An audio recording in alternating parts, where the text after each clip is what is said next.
Wow. It is a beautiful day.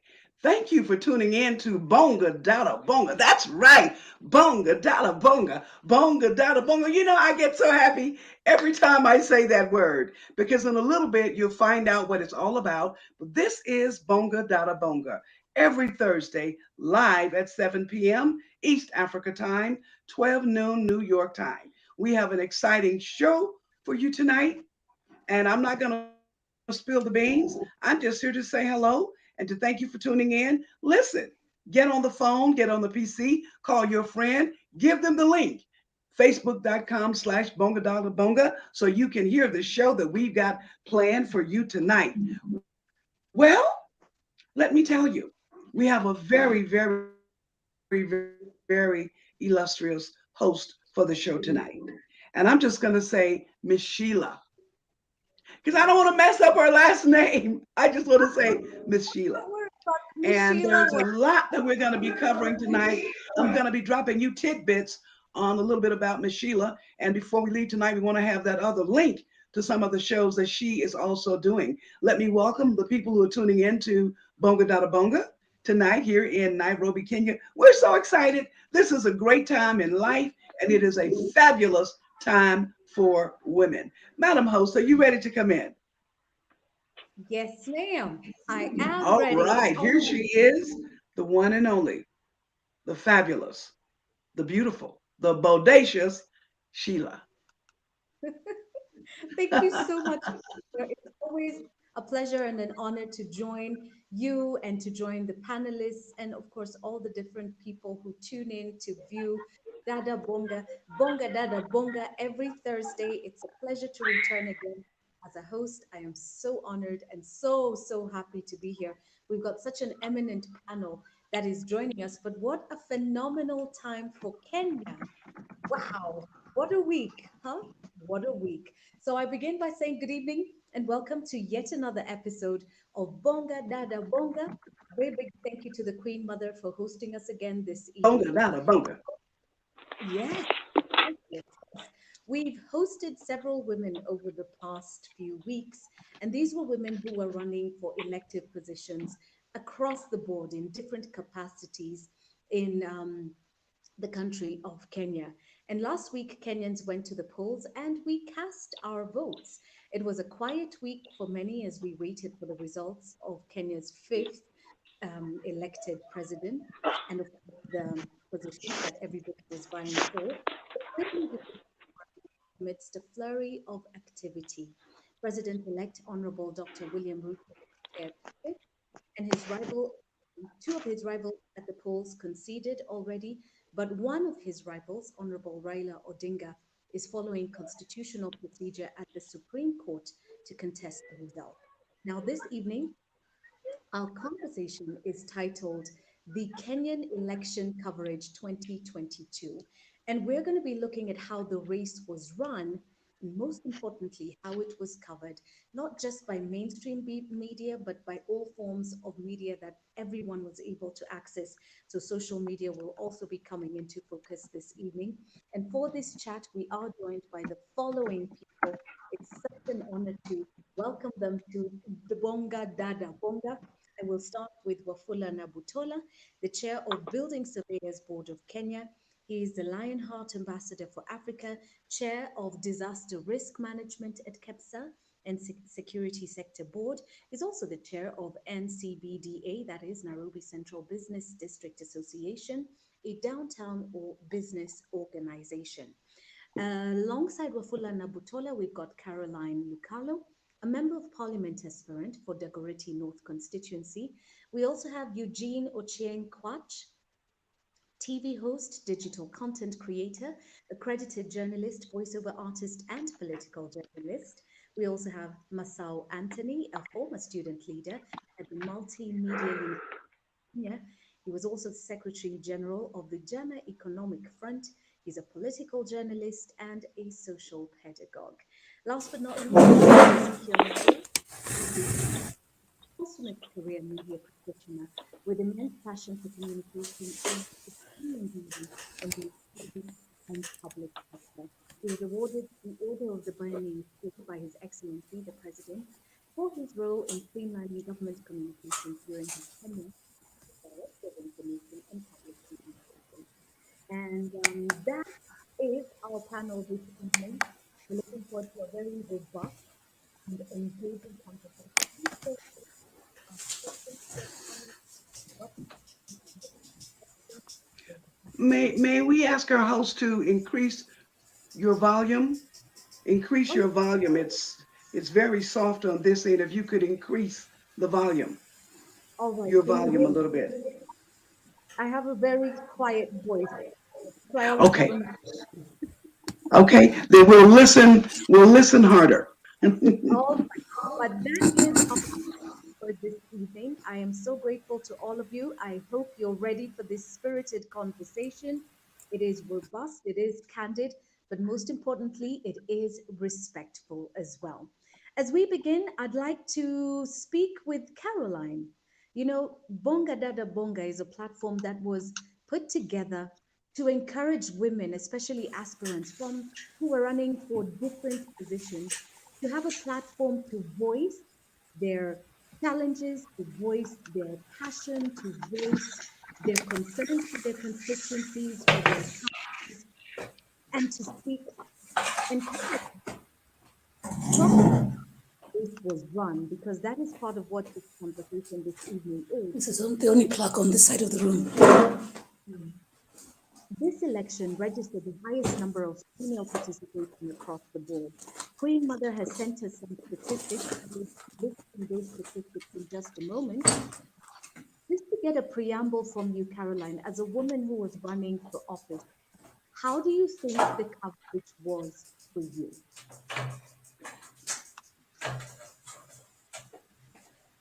Carol? Carol, are you there? Let's hope this power lasts. Carol, can you put your camera on?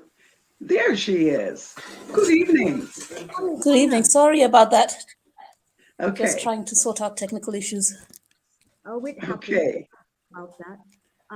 But the first question, of course, you're going to set us off because Bonga Dada Bonga was a platform for women aspirants to speak about their experience in vying for office. And we do talk about media coverage, whether it's social media or traditional media.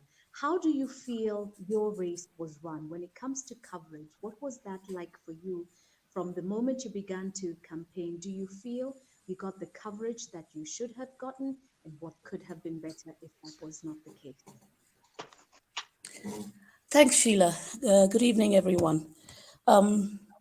So for me, it was impossible literally to get any coverage. My experience was and has been that if you're not a known name, then no one is interested in speaking to you. So the most visible of the candidates was the lady who was elected, and we're very glad a lady was elected, Beatrice Elachi, because she had a cabinet administrative secretary position. So she was known by the media. So it was fairly easy for her to get coverage. If media was available, they would always go straight to her. Then additionally, sorry to say, but there are media people on the ground who will ask for money. So if you don't have money to pay, then you don't get the coverage. So it was very much just going door to door and being on the ground rather than looking for media coverage. Even social media, whatever there was really pretty much just driven by myself, and people were supporting me. So that was my experience. It was difficult, not just for me, for very many of the candidates. Right. Looking at mainstream media sidelining many voices that needed to be highlighted, I can't help but think we're living in an age of social media. Did you make any inroads? What channels were you using online? And who would you say was drawn to your messaging while you were sending out your messaging online? So I used Facebook mainly, and I did a few Google ads as well. I think I would say that it's people who really wanted to engage on issues, very issue-based, who were drawn to my messaging. So it was not so much about, popularity and beating drums and what have you, but really people wanting to know more about, okay, fine, you're talking about health and education, but what are the concrete measures? What sort of legislation? What do you see the challenges are for lower income communities as well as across the board? So it was really people who were very much driven by issues.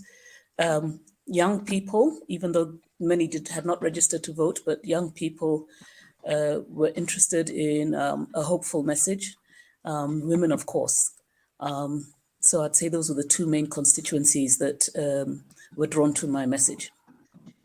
Wonderful. That's great.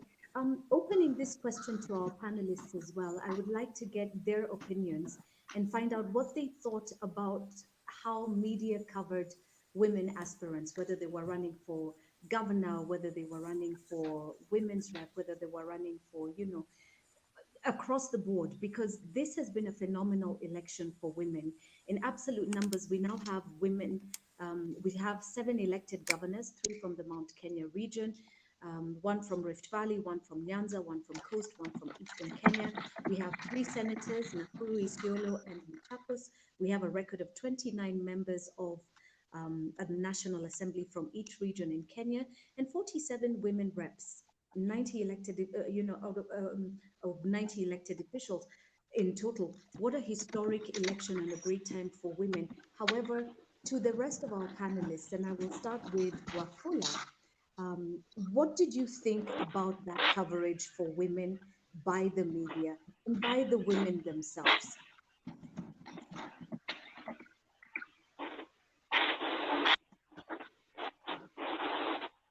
Wafula?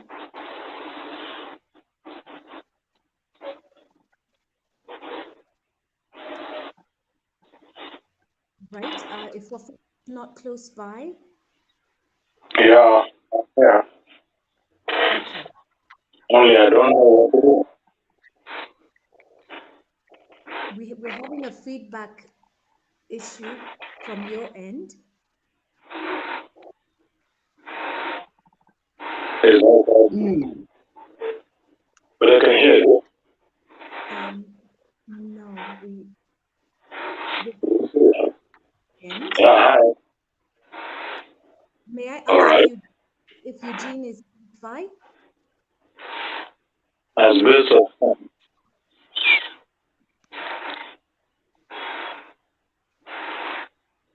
There's can you hear me? Mm. back that's coming from your end, Mr. Wafula. Yes. There's We some can sort of hear you. Okay, what do I We can hear you now, but we do not see your picture at this point. But the sound is coming through. I think for the time being, just do my sound, my voice, as powerful as it is, while I can't because I don't know how to bring the I don't know. it's not very clear myself, and I think I can see you. yes, we can hear you, but it's distorting just a little bit. Yeah, yeah. So, Okay. Mr. Wafula, could we go to Eugene? Eugene, is that you? I think go to Eugene what I do while I try and solve. Yes, please. Thank you. Eugene, on the issue of coverage and helping women get the message across, what is your assessment of how traditional media did and how the candidates themselves employed and used social media? I can't get it pretty well. There's quite an issue with the mic, the sound. Okay. Go. I can hear you. Can you hear me? Yes, go ahead. But I can't get it clearly. The question is concerning coverage by mainstream media. Do you think female aspirants were given enough coverage and what could have been better? Well, if I got your questions quite well, you're talking about the election coverage and what I think about the elections of 2022. Yeah.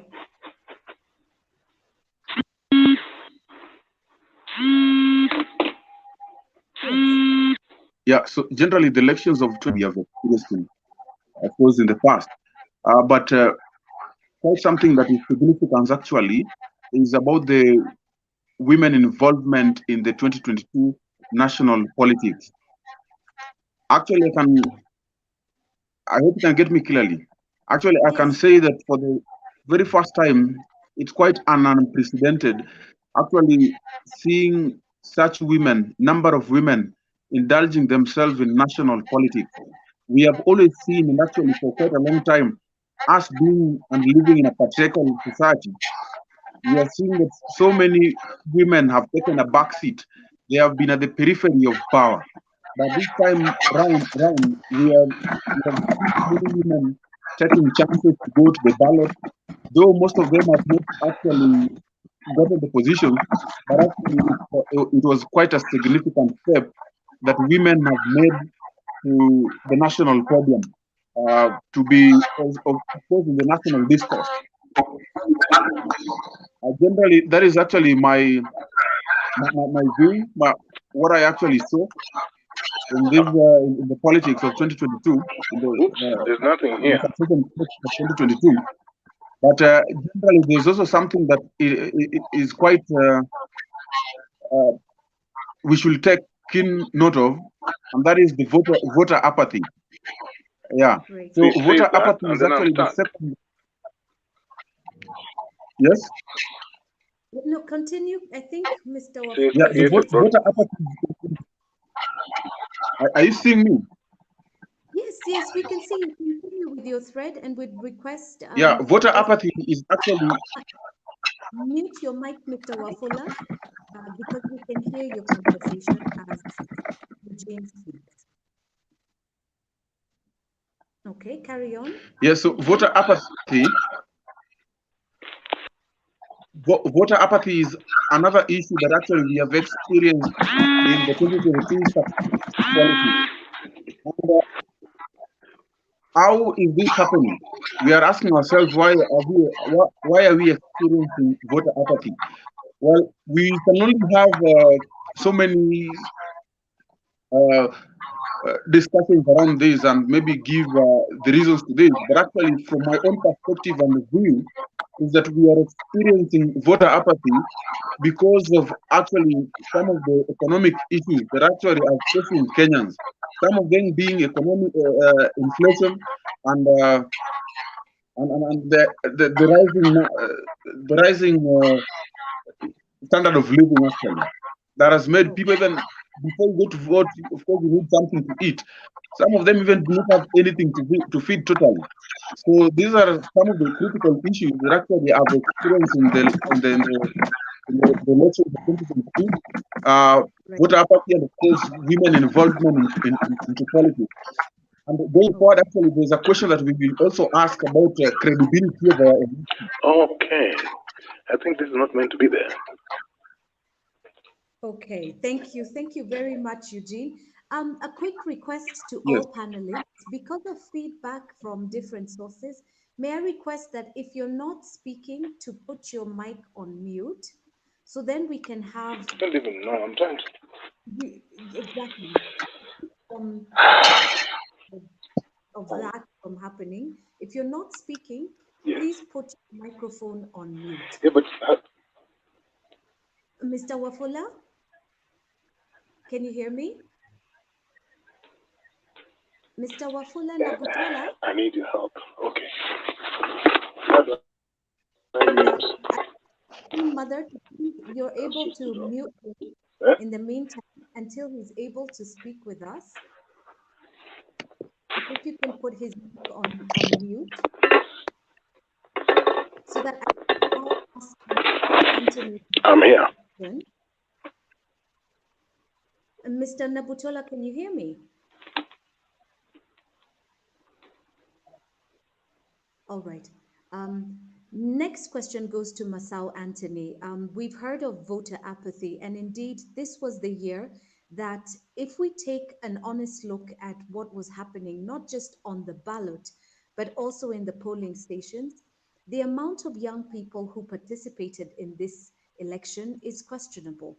The amount also of ordinary Kenyans who really should have been lining up and queuing up was also questionable.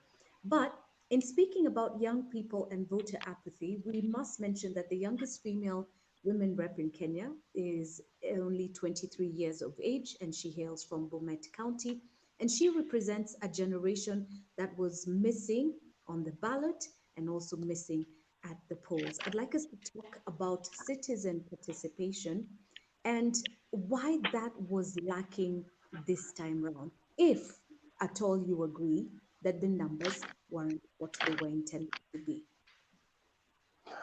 Thank you very much, Sheila. First of all, is Masu, Anthony Masu. Wow.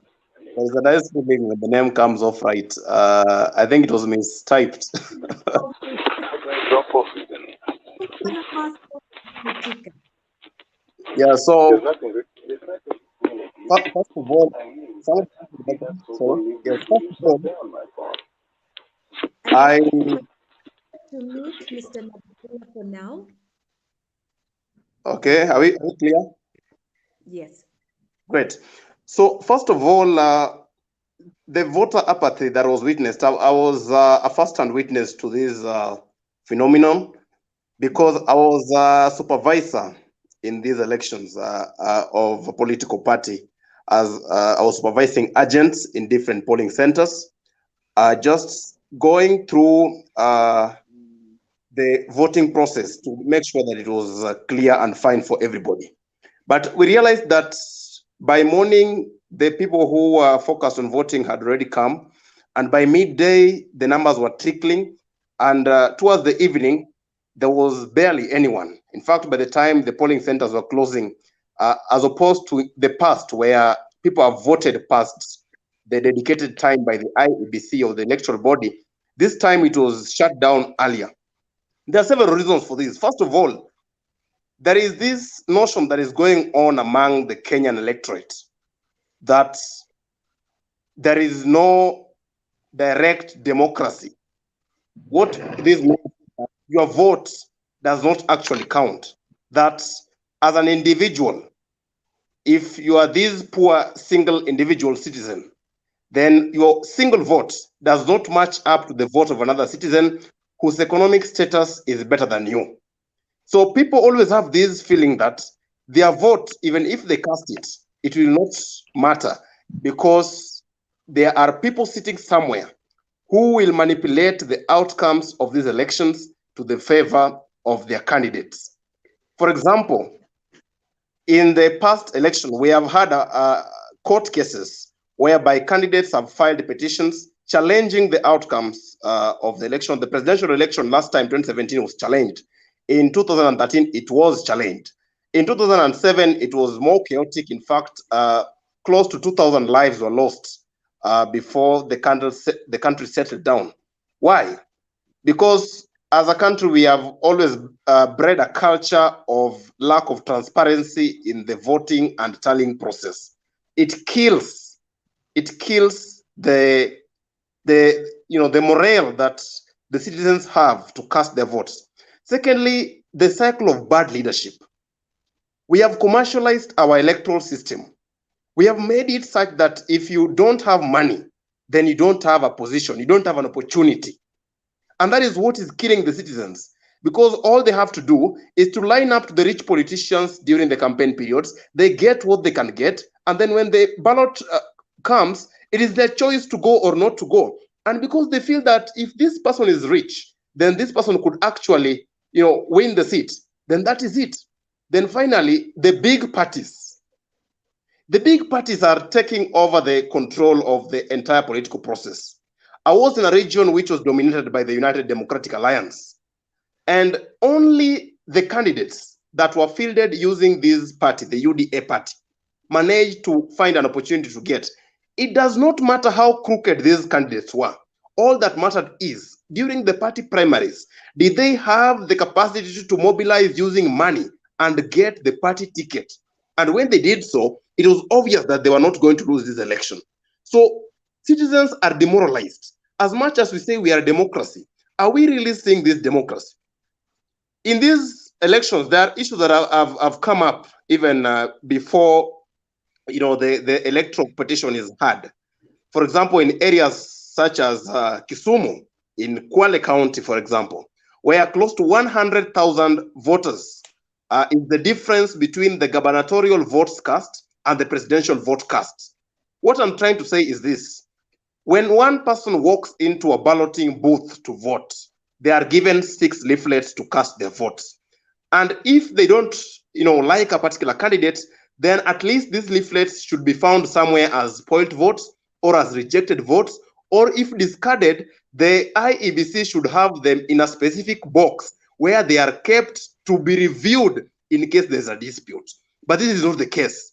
If in Kisumu there's a difference of 100,000 votes, which means around 100,000 Kisumu residents woke up on 9th of August, went and voted for their governor, but did not care to vote for the presidency.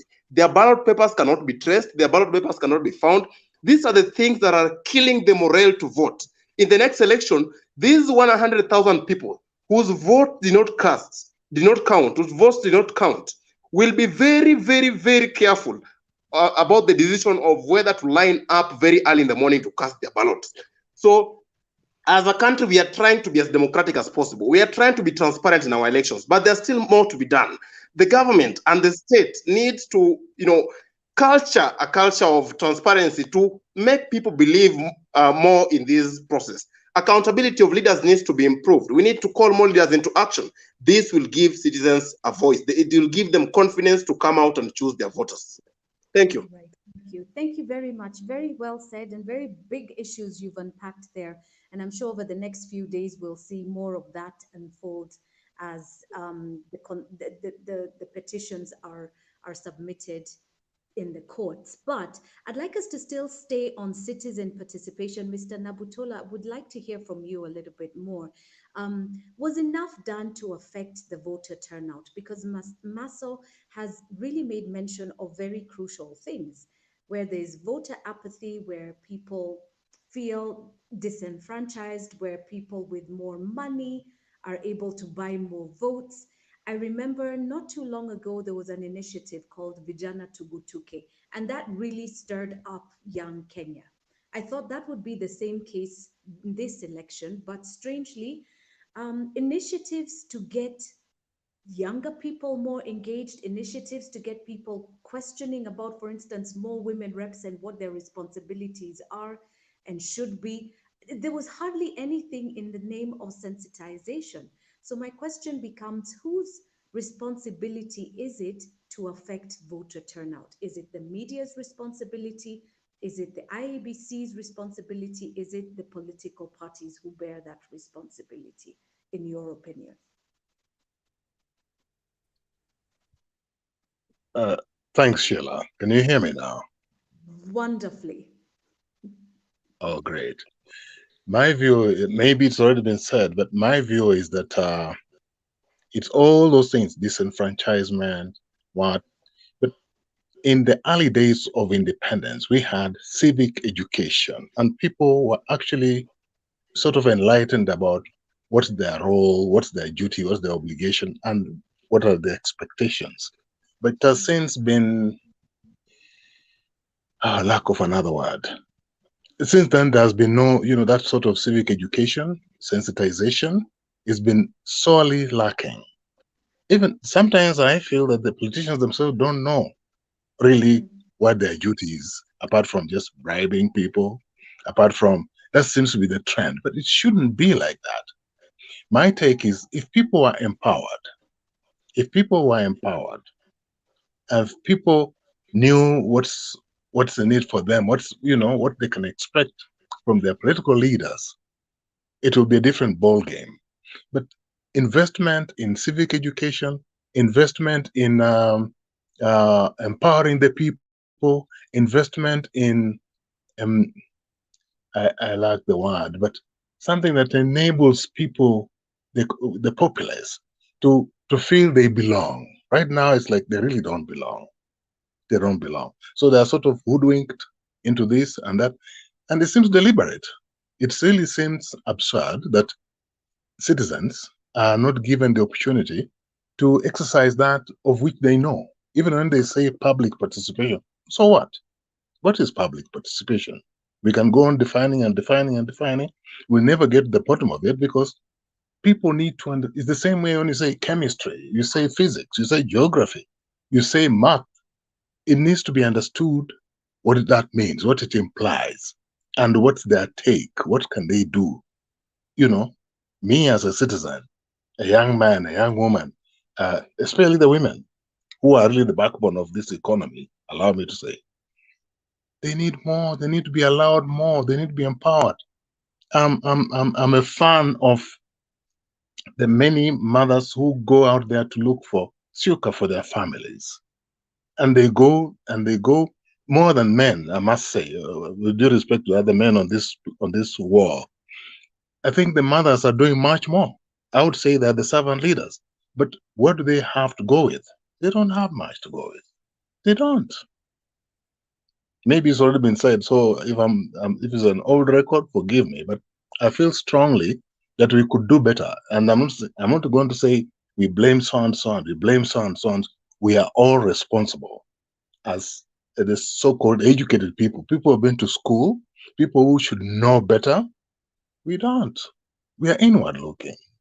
We are selfish. We got all those epithets. We have to pull up our socks. If you don't have socks, get socks on. But it can't go on like this. Then it's not, when they talk about rights, rights is just a word. Right also has to mean I'm entitled to something, good health. I'm entitled to I'm entitled to a good education for my children. Good, if my grandfather is of a certain age, let him be given that the retirement something because I've served this country. So there are a lot of voids, Sheila. There are a lot of gaps that we need, all of us and others who are not on this platform. We need to go forward and identify them. We actually need to conduct another research. Although I know Prof has conducted a research, we need to do another one or just build on that one. But we can't go on like that. Thank you very much.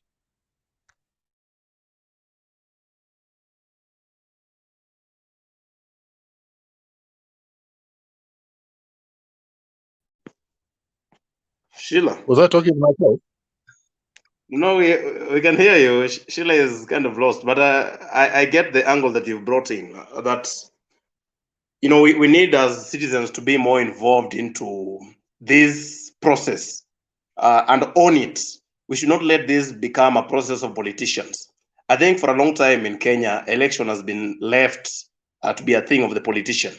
We should trace the roots of election. We should look where we started this. Why did we start? When did we start feeling that every citizen has a right to, have a voice in the process of their governance? And when we actually own this process as citizens of Kenya, then only will it get better. Only will we kill voter apathy.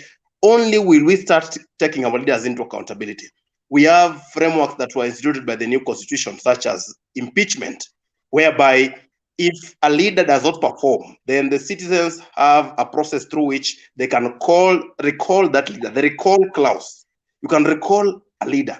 If a governor is not performing, the members of county assembly can impeach the governor. The president can be impeached. We have a recall clause, but because we do not own the process, we sometimes feel like we do not have the capacity, or it is not our job. Some people feel that this political process is for the politicians. For the rest of us, let us work very hard, make the little dimes we can make from our small businesses, and and keep on rolling with life, which I think is not the way we should be facing this. So ownership of the electoral process, very, very critical. Constantly interrogating the process, constantly interrogating the IBC, constantly interrogating candidates. We need to own the process. Thank you, Marcel. That is very well said.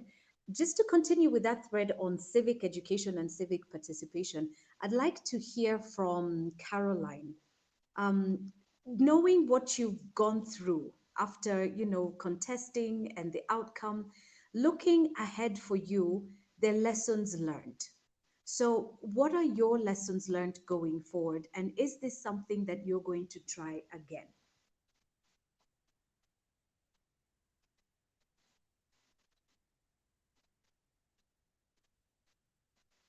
Carol?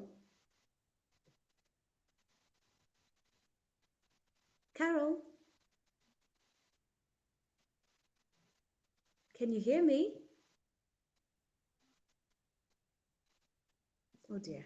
Have you lost me or have I lost you? Looks like This, we may have lost her for a moment. She's okay. not in the studio at the moment. All right. Okay. So we'll move forward, and then when she's back, I can revisit that question. But, gentlemen, I'd like us to turn to the Okay. media role scorecard for now. And we're going to start with two key themes: disinformation and misinformation.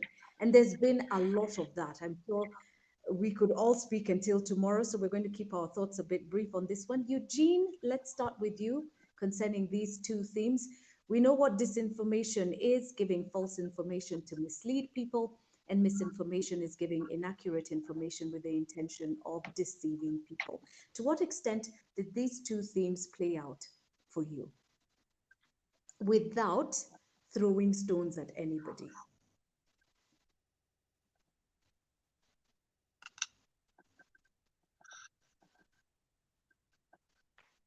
Eugene?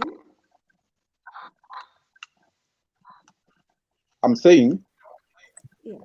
if you don't mind, you can repeat the next, the last part of the question. This is concerning disinformation and misinformation. To what extent did these two themes play out on local mainstream media, in your opinion? First of all, before I continue or give my submission, I want to. I saw Dr. King. I was watching KTN News, and I've seen Dr. King uh, being part of the delegation that were actually behind women leadership. I've just seen her right now in KTN News, and I want to actually congratulate you. I believe that was you, right, Dr. King? Yes. Yes. So about disinformation and misinformation of the media, well, generally, what I believe is that the media or the fourth estate, the fourth power, in the capacity to actually educate the general public on political issues and for agenda setting, I believe the media plays a great role. They also they also play a very pivotal role in, in every election, and not just any election, but in any critical issue that is happening to a country. I believe the media has always had a great part to play in actually informing those people, be it those people who are in the rural, in the urban. Actually, it is a tool to unite Kenyans. But when it is used when the tool of the medium is actually used wrongly, then actually it causes chaos. For example, when you talk about politics generally, when we misinform people about certain issues, for example, they are always, and Max will agree with me in this, when you talk about, for example, bottom up economic approach, for quite a long time, there was misinformations and actually half truth about what really bottom up economic approach is. I'm not talking from any political alignment, but actually, most of the people are who were actually advocating for this bottom up economic approach uh, did not quite understand what this is. And there were really some issues around it, actually. Even uh, we had some issues. We even saw the deputy president coming out and saying them, no, you guys for quite a long time have not quite understood what this really is. Now this is the real truth. But this is because we have had many bloggers talking about it, but Yeah. not just about these economic approaches Yeah. alone, but even about certain political figures. These are issues. For example, when a media disinforms people, or when there's a misinformation about a certain political figure, for example, the person of Raila Amolo Odinga, this person is a person who has got many followers. When you want to say that such a person, there is something that he has been doing, or such a person is involved in certain scandal, or this and that, or or for example, when we talk about the IBC for this case in this election, where we had so many half truths about the IBC. For example, we had that Wafula Chebukati was being given some was bribed. So such things will cause chaos elsewhere. So we need to have the mainstream. For example, we need to have the mainstream coming out clearly and educating the people on certain issues that actually are critical and pivotal in the lives of the citizens of Kenyans. So actually, yeah, that is my take on the media. Okay, thank you. Clearly, these themes were paraded on social media as well, and we all know how important social media is today in shaping not just perception but discourse as well. And I'd like to talk about Caroline's individual learnings and observations when it comes to disinformation and misinformation. In your race, in your capacity as you were running, did you encounter these themes? Thank you. Okay, so personally, well, either I was not paying attention to it or I was not exposed to it at a personal level. I think that this is not my first time to run, and on the ground we've done a lot of work. Not just me, some of the other women leaders have done a lot of work. So our focus, a lot of what we've talked about, has always been around, vote for a woman. That was the big push for us in Dagoretti North. I joke and say clearly I didn't make it clear that I was the woman they were meant to vote for. But so we were really, I think it was very much issue-based in Dagoretti North. The disinformation we saw a lot of was around the presidents, the two presidential candidates. There was a lot of disinformation and misinformation, as you've put out. A lot of the broader population might not necessarily be on social media as much as other middle class, maybe upper income groups. But as you pointed out, a lot of conversations actually do start on social media. People say, "Oh, I hear on the internet, I hear on Twitter they were saying," or what have you. So there were times that, you'd be on the ground and people would be asking you about the presidential candidates. But for my campaign, to be honest, I really didn't see much disinformation or bullying or anything like that. I also think that in Dagoretti North, a lot of the candidates, in whatever shape or form, actually did try to go to the ground rather than just quote unquote being a little lazy and just using social media for disinformation or misinformation. I will say one exception. There were a couple of WhatsApp groups that I tried to join, but what was there was just a lot of, "Oh, my candidate is doing this on the ground," or playing their music. So again, it really wasn't just disinformation or misinformation. It was more about trying to big up people's candidates. So personally, this time round, there was not much at all. Okay. Knowing what you know about running for office, and you've made mention that this was not your first time, is it something we're going to see you do in the next 5 years? Lessons learned? You're going to do this again? Oh, Sheila, I'm tired. Let me rest first and then think about it. You go Well, ahead I and will rest, say my I've always sister. been I've always Obviously, been you have fairly your political, so I think I will always be involved at some level in politics.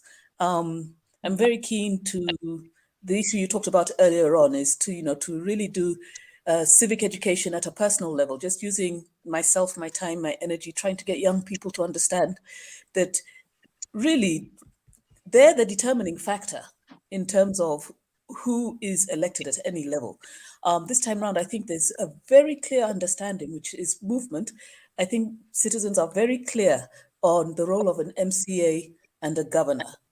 Then I don't think there's an understanding MP does or the senator does, how does that directly affect me on a day-to-day basis? That's not there. So I think that at a personal level, I'll certainly still be walking around and talking to people and arranging groups when I can, particularly with young people, particularly encouraging young people to step forward in service at whatever level, even within our political party. Whether I'll stand again, well, we'll see when I've rested a bit. All right, then we'll be here for you. We'll be waiting to hear, and we'll be standing with you. You know, Bonga Dada Thank Bonga you.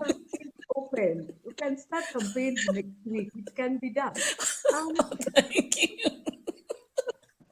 One thing we must all And note, actually, I believe um, one thing we must all note and highlight is the nature of this year's elections, with the exception of several atrocious occurrences that have happened.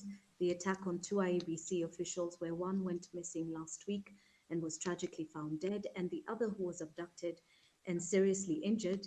And then, of course, what we also transpired at the Bomas of Kenya shortly before the announcement of the results and the disruption of the event that evening by some elected leaders. um, the narrative of violent elections in Kenya. Before I let you go, Caroline, and address, the gentleman, because, as a woman running for office, campaigning, you will be asked for money or you will encounter violence. And because it is said women are weaker, it is far easier to mete out the violence on women aspirants than their male counterparts. Did you experience that? Not just in this past election, but in your previous one? Have you ever encountered violence? So the first time I stood was in 2007, and that was a real wake-up call in terms of experiencing violence. When I tell people the sort of things that happened, they're in shock. But, it was not unusual to get telephone calls from people you don't know saying, if you come back here again, we'll rape you, we'll beat you. I had a meeting where someone broke into the meeting and with a knife, and one of the people I was speaking with, someone who was attending the meeting, was stabbed. I had a gun pulled out on me, I think it was 3 times, people jumping on my car and what have you. But I think that was the first outing, and I really didn't have as many connections. This was in Kawangware. I didn't have as many connections in Kawangware.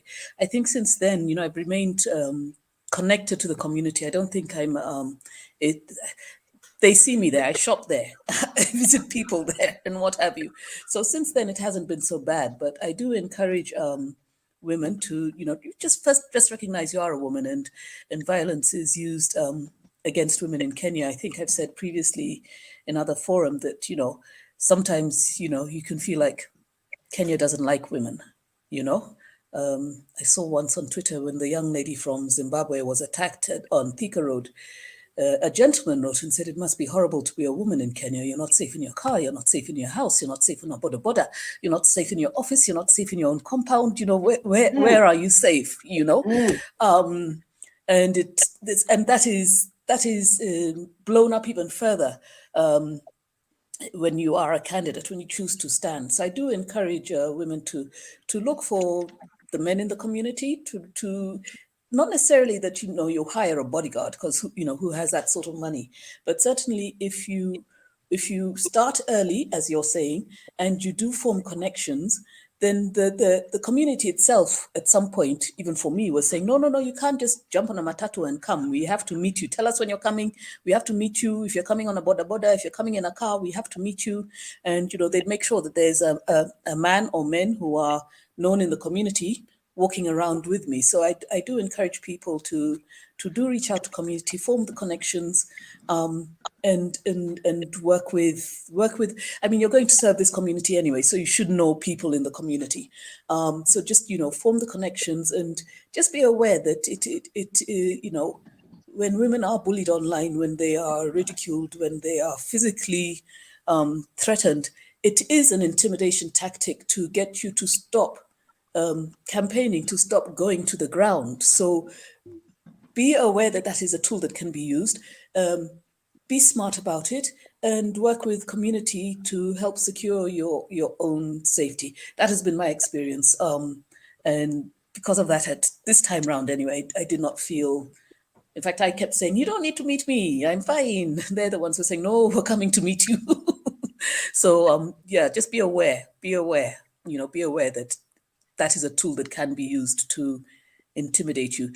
What I will just add is I have heard of women in other parts of the country where it was actually women using violence against women, which is quite worrying. Which is so it's not just the men who will use the violence, that it is, for some people, it seems to be an acceptable tool in campaigns, that it is acceptable to be violent and it is acceptable to exert violence, both physical as well as verbal or emotional.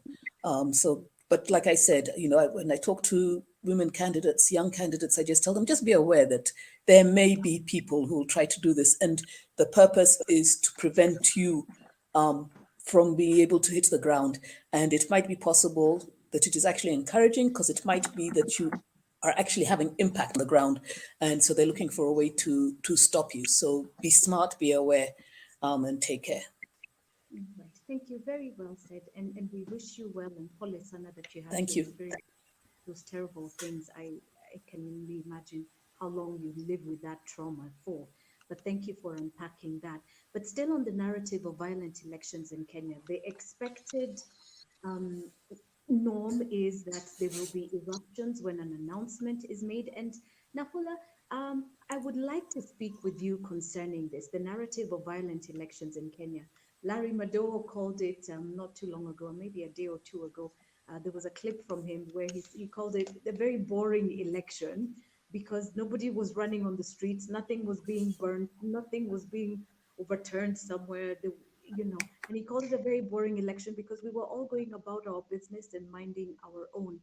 This narrative of violent elections, are we finally turning the corner as a nation?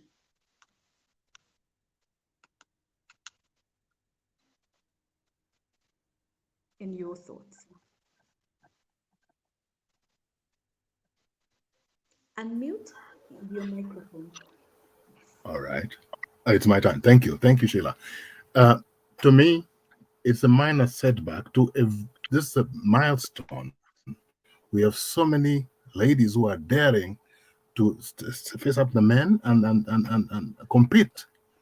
But the field is not level. It is against the, for the time being, anyway, it's against the women.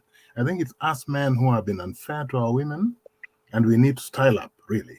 So, but still, having said that, the numbers increased greatly, and Nakuru was like a record, world record almost.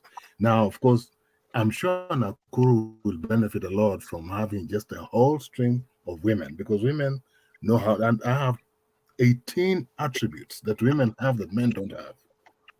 So we should give them a chance. And you'll see Nakuru can overtake Nairobi. Uh, so I'm not a setback. Somebody, Willie Jolly said, a setback is a setup for a better comeback. So really, let's not be discouraged. Let's look forward to the next show, the next turnaround. Let's prepare better, and we can. And let's not wait till the last year or the last month or the last week.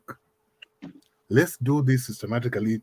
Once the wounds have healed and so on, how about we try 2023? We start the process of encouraging, empowering, enabling our women. This economy will be different. It will be better for all of us. I'm a woman man, so I have to declare that interest. I'm a woman man, not a womanizer, a woman man. I believe that women do a better job of leadership than men in very many ways. So let's give them a chance. Let's encourage them. Let's give, like somebody said, let's give them a place to stand, and they'll move the world. We could become a, a super economy if we let our ladies lead us for once. And also, let's stop drinking. I think we drink too much instead of helping our women, and I think that's another challenge. But about the media, we got guidelines, we got all sorts of things, but still there is that weakness in our system that is making our media boys and girls sometimes, sort of get swayed are not being professional as they should be. I've seen that. When I was in NCBD, I saw a lot of that. People say they want fare to go home. People say they want something to come in to attend that. That over time, I think it spoils the image, the professional image of the media people. But again, they are the only ones we have between nothingness and success. So let's talk to them in a way that we can humor them to our side. We need them, but also they need us. But it shouldn't always about politics. We should have other things, and we do have other things to talk about. I can say a lot more, but let me leave it there, Sheila. I really appreciate this opportunity, and I'll be off stream. I'll be liking to meet that candidate. I'll invite all of you to the club, and we have a beer or soda, or whatever, and maybe we can begin strategizing on what you should do next time. But don't give up. Thank you. Billy Bird special. Uh, Okay. But as we Before thank you, before he goes away, well, I'll request for your number, sir, so that at least we can have a conversation that on will be TV. taken offline. Thank you, Eugene. But I'd like us I'll to be delighted. concentrate on the narrative of violent elections, because it wasn't just Larry who reported on a boring election. There was also a German news journalist in Kisumu who was almost instigating, and from what she was posting, a lot of Kenyans picked up on her account and started to report her to say, what is this violence you've come here to report, and what is this that you're saying when it's really not on the ground? And what really caught my attention was a fellow German citizen who actually did ask her to stop misinforming people about violence in Kenya. Gentlemen, in your thoughts, very quickly, the narrative of violent elections in Kenya, are we turning the corner at last? Let's start with you, Maso. Well, thank you, Sheila. I'll be very happy to speak on this subject. First of all, because I've been a witness to violent elections in our country, and the violence was usually precipitated long even before the actual elections. In the past, there was a time when Raila was coming back from a tour abroad, and his supporters went to meet him at the airport. And as the convoy made its way to Uhuru Park, where there was supposed to be a rally, which was later diverted, a lot of people were injured. Some people were shot by the police. There was already a build-up for violence. And after the 2017 election, when it was disputed, despite the court of law ruling on that particular election, we still saw some acts of violence. But this time it was very different. Most of the violence that we witnessed was coming from the state. It was coming from the police. So politics can be rough for everybody who is in this process. And all we want is an opportunity for everybody to feel heard through their vote, and that their vote counts. If people have the feeling that their vote is counting, they are always less inclined to react. And that is why this time we can say that we did not have as much violence as before. We are not saying we had a completely fair and transparent process, because as a democracy, we still have our setbacks in the electoral procedure. And those are things that we will fix over time. But for a long time, remember, we've had the Mlolongo system where people would line up behind their favorite candidate, and then the DC or the DO would come and choose his line of choice and then say that is the winner. We came from that. We came to the manual voter registration system, and we had a correct system, but we still had voter rigging. People felt agitated. People did not feel comfortable, and they always had to vent. And this was the real cause of violence after election. Let us remember that the precipitation of tribal politics and control of the state, what I call state capture by tribal kings, is another issue that, if you're not careful as a nation, will expose us to further fractures and could lead to violence during electoral processes. We are close to 60 years after independence. Or in Kenya, we have about 48 tribes. Out of all these, exactly 2 tribes have had power. That means that out of all these remaining tribes, They have never gotten a person who is capable of handling power, and we must keep on waiting. We had a new constitution that gave an opportunity to women. Kenya had an opportunity this time to get a woman as a deputy president, but the people did not take that opportunity. The result is out. The opponents have disputed, including the would-be deputy president Martha Karua.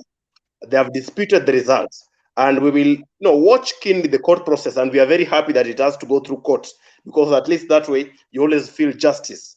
So we had an opportunity 60 years after independence to have a woman deputy president. We did not. We did not.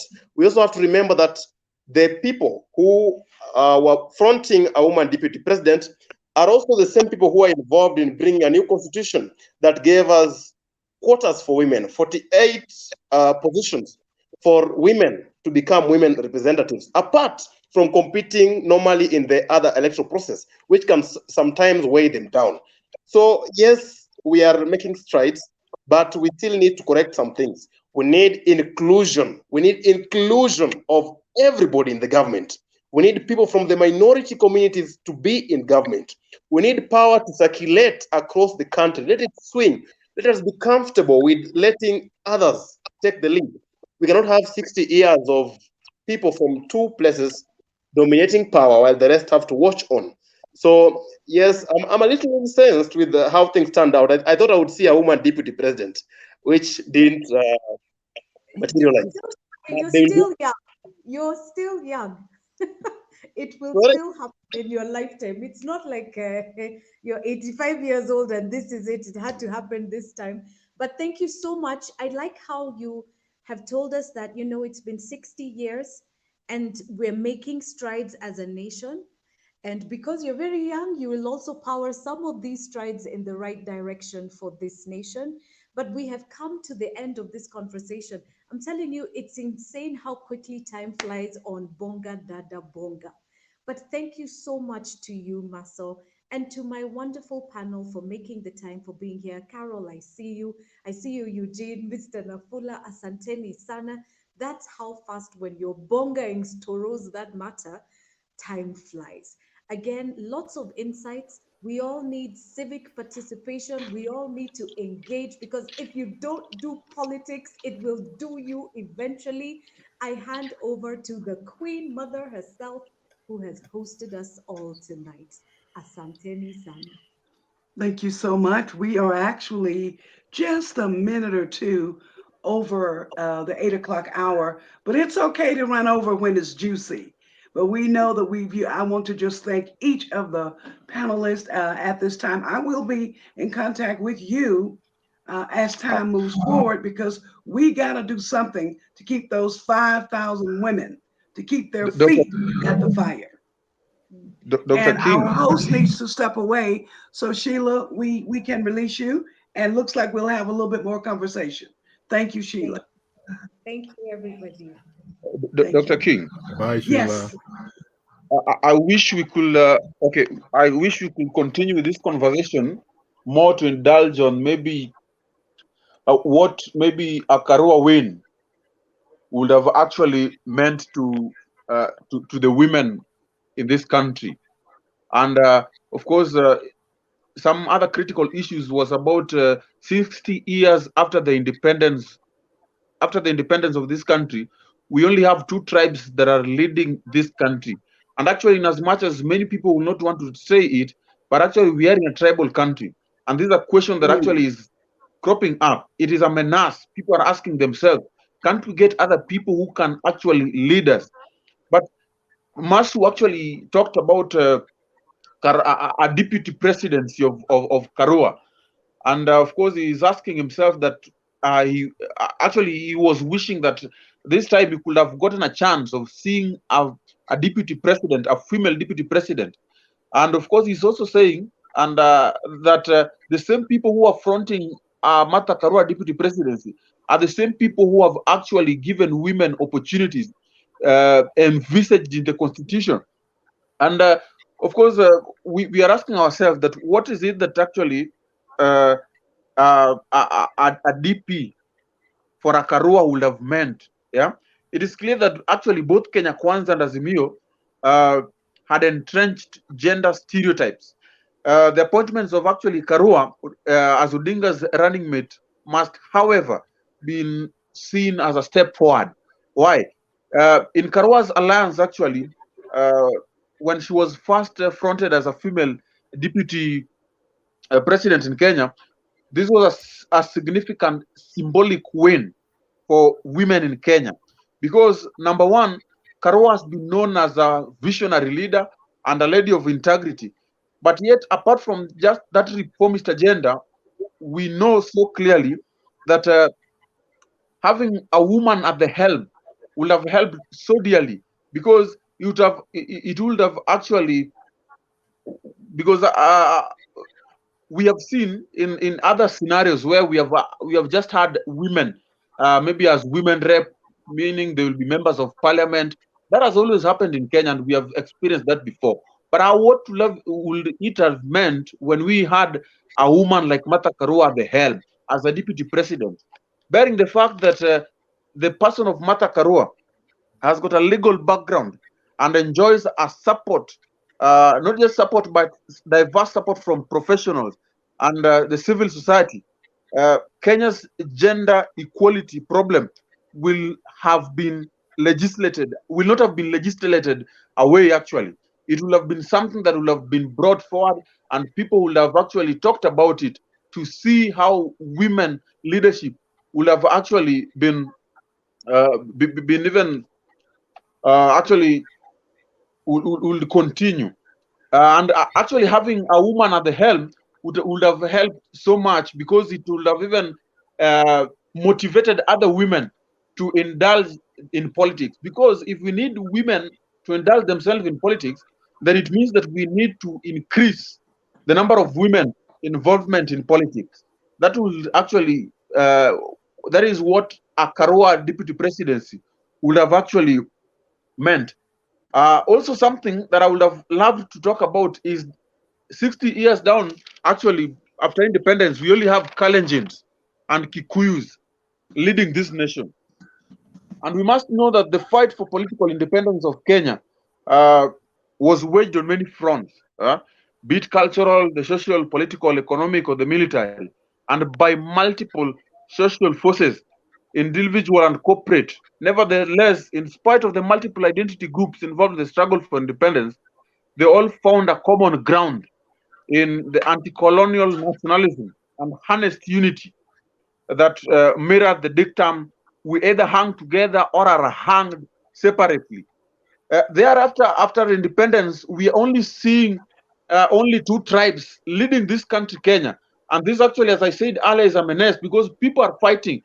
This is something that actually, in as much as people are not talking about it, but it is an issue that is affecting many other Kenyans. They are asking themselves this question. But let us take a look into this issue historically. What actually happened that we have even experienced this? Because we go back to our founding fathers, that is Jomo Kenyatta and uh, Oginga Odinga, who fell out because of ideological differences, one being a staunch communist and the other being a sworn capitalist. Actually, had maybe uh, seen them uh, fall apart.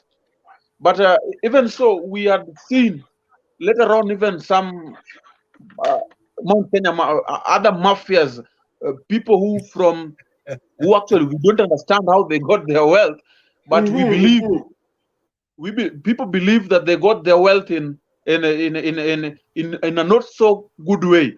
These people wanted to maintain power, and by all means, they will do anything to ensure that they maintain power. And they have ensured that power has always been between the two tribes. I'm not speaking this uh, because I come from a different tribe, but I want to say that I'm speaking the mind of so many people. Being a journalist, a fourth power, I speak the mind of so many people who are actually hurting because this power has always been played between two political two tribes, and people are asking themselves, is there anything else that we can do as a country to ensure that this power is not just running between these two, between the Kikuyus and the Kalenjins? Is there anything that can be done constitutionally? Is there something that maybe can be envisaged in the constitution to ensure that now when we talk about power sharing, it is not just about a Kikuyu or a Kalenjin? Because actually, from where I sit as a journalist, the reason why Kikuyus and the Kalenjins have gotten power, and they're not even getting power, is because of their numbers. We understand that Kikuyus are the most populous in this country, and therefore forming the most a consequential block as a tribe Yes, in you this know, country. that is so very, very true what you were saying, my dear young, handsome, bodacious reporter. And we do have to end the show today because we only asked the guests to be here for a specific period of time. But I am very open to having this discussion about the two leading groups who've always, the two leading tribes, if you will, who've always been in the power seat of this country. We can talk about that on another show. We can also talk about what would a Karua deputy president be like and look like. Is that a hand, Caroline? Okay, she's got to go. Thank you so much for being on the Bonga Dada Bonga show. Come back and bonga, bonga, bonga. Come back and bonga, bonga, bonga dada with us again. We love you. So, gentlemen, we are going to go ahead and end the show for today. But write me the topics you want. We'll find a date and we will do it. Thank you. Bye. Thank you so Thank much. you. Thank Thank you you to very our much, listening Prof. audience. We Thank thank you. you Goodbye. for the people who tuned in. I will Bye-bye. also say that looks like Bonga Dada Bonga did not come in on the Facebook page, but it is on the YouTube. So I'll be sure to state both of those each time from here on out to do Facebook or YouTube. Thank you so very much, each of you. It's been a great Thank show. you. All right. Peace and blessings. Well done, everybody. Wow. Yes, yes. Bye. So, uh, uh, what do I want to say? Eugene, can you hear me? I want to say thank you. This is Bonga Dada Bonga every Thursday live at 7 p.m. from Nairobi, Kenya, Kenya, the land of paradise on earth. And if you haven't been to Kenya, shame on you. But come on out. The animals are here and we are here and we look forward to having you. And thank you again for tuning in to Bonga Dada Bonga. Asante sana.